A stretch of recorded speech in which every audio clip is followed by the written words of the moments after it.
What's going on, guys? I'm Chris, and today I'm talking about the new Adam Sandler movie that went straight to Netflix, Hubie Halloween.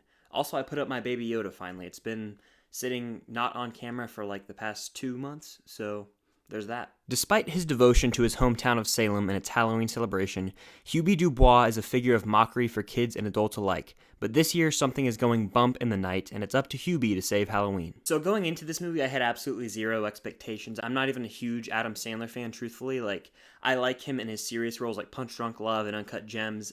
When it comes to his comedies, I think Happy Gilmore's a really funny one, and The Wedding Singer is a really heartfelt movie that I do enjoy. And this movie wasn't good, to say the least. It was just so dumb from start to finish, and I know that's what Adam Sandler's known for. That's kind of his bread and butter, is this very goofy humor that appeals to younger audiences, truthfully, and that's what this movie felt like, something that, kids could laugh at, because I didn't have a single laugh, I don't think. There were a few instances where I laughed because of how far-fetched and absurd the premise of the movie was, and just it was so over the top that I laughed at how bad it was. But the cast, yeah, it's got Adam Sandler as Hubie, the main lead, and early on, you get the tone of this movie. It's very much set from that opening scene, as there's a cameo by a really famous comedian who I'm a big fan of, and then from there, you see this scene where Hubie's riding a bike, and something happens, and from that moment, I said, I know exactly what I gotten myself into. The movie takes place in Salem, and Hubie is a really big Halloween guy, so he decorates his house.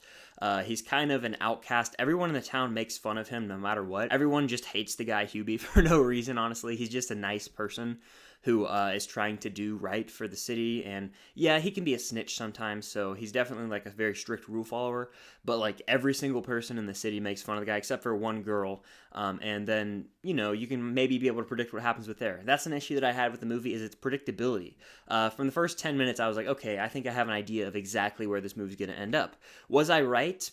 Somewhat. There are certain foreshadowing instances where I was like, okay, this has hit me on the head, it's so obvious. But there were also some reveals in the end that I was like, oh, I didn't exactly see that one coming. So it's not completely predictable, but it is very predictable in a sense. I will say it's always cool that Adam Sandler has his friends in his movies. Kevin James isn't in much anymore. He was in this movie. Also Rob Schneider, as well as Tim Meadows and Steve Buscemi. So there's a really solid cast of comedians with a great track record.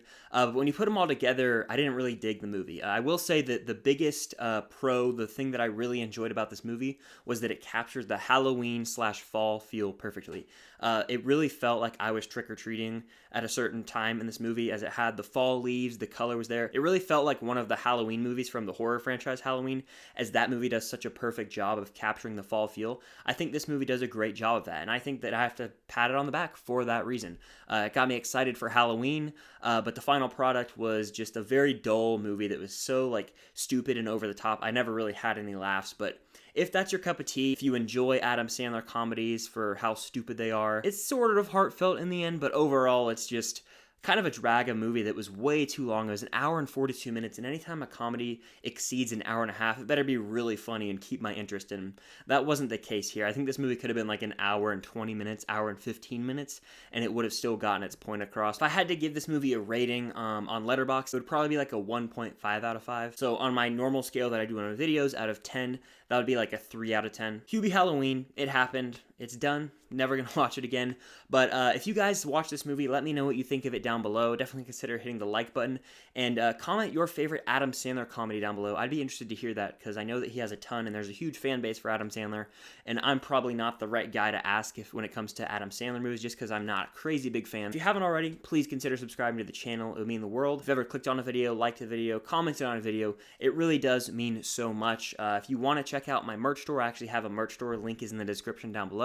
I also have an Amazon wish list, so if you guys want to go the extra mile and support the channel that way, you can. Stay tuned for future live streams, collabs, all that good stuff. And until next time, I'll see you guys later.